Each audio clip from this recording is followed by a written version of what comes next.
పెద్దపల్లి జిల్లా ధర్మారం అంబేద్కర్ చౌరస్తాలో బీఆర్ఎస్ కార్యకర్తలు నిరసన కార్యక్రమం చేపట్టారు. ప్రభుత్వం కేవలం సన్న రకం వడ్లకు 500 రూపాయల బోనస్ను ప్రకటించడాన్ని వ్యతిరేకిస్తూ నిరసన తెలిపారు.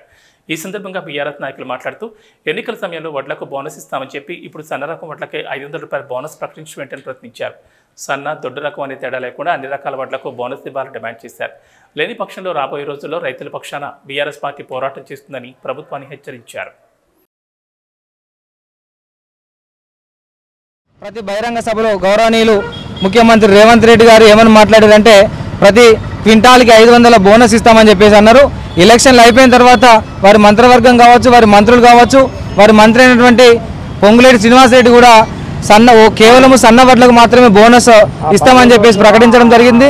మేము ఒకటే చెప్తా ఉన్నాం, మీరు ఏదైతే ఎన్నికలలో హామీ ఇచ్చిర్రో, ఏదైతే రైతులకు వరి ధాన్యానికి క్వింటాల్కు 500 రూపాయలు బోనస్ ఇస్తారో ఎలాంటి షరతులు లేకుండా ప్రతి రైతుకి ప్రతి క్వింటాల్కి 500 రూపాయలు బోనస్ ఇవ్వాలి. తప్పకుండా ఈ బోనస్ ఇచ్చేంత వరకు కూడా మేము రైతుల పక్షాన బీఆర్ఎస్ పార్టీ పక్షాన తప్పకుండా పోరాడదామని తెలియజేసుకుంటా ఉన్నాం. ఈ ఎలక్షన్లో అయితే ఏదైతే హామీలు ఇచ్చారో నెరవేర్చకుండా అమలు కాని హామీలను ఇచ్చి ప్రజలను భ్రమపెట్టి అధికారాన్ని ఎక్కి మళ్ళీ ప్రజలను ఇబ్బందులకు గురి చేసేటువంటి పరిస్థితి ఏర్పడతా ఉంది. మొన్నటి వరకు ఎంపీ ఎలక్షన్లు అయ్యేంత వరకు కూడా ఇవి వేస్తాం అవి వేస్తామన్నారు. ఎంపీ ఎలక్షన్లు అయిపోయిన తర్వాత కేవలము వరికి సన్న వడ్లకు మాత్రమే బోనస్ ధరిస్తామని చెప్పి ప్రకటించడం జరిగింది. మేము ఒకటే చెప్తా ఉన్నాం, ఖబర్దార్గా బీఆర్ఎస్ పార్టీ పక్షాన ఉద్యమం లేవనెత్తుతాం, రైతుల పక్షాన కొట్లాడతామని చెప్పి సందర్భంగా తెలియజేసుకుంటాం. ఏ సన్న వడ్లు కొంటారు, ఏ వడ్లు కొంటారు, ఏమి కొనగలుగుతాం మేము అనలేదు.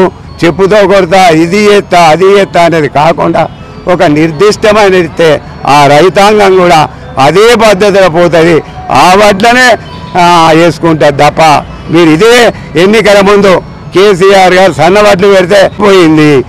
ప్రతి కళ్ళంకాడికి పోయి సన్న వడ్లు వేసుకుంటే మాది వేసుకోవద్దు, దొడ్డు వడ్లు కొనిస్తా అన్నారు. ఇవాళ దొడ్డు వడ్లకు మద్దతు ఎందుకు? టైం అయిపోయినాక ఇంకో మాట, ఖబర్దార్ మీరు అమలు చేస్తా అన్న మాటకే అమలు చేయండి.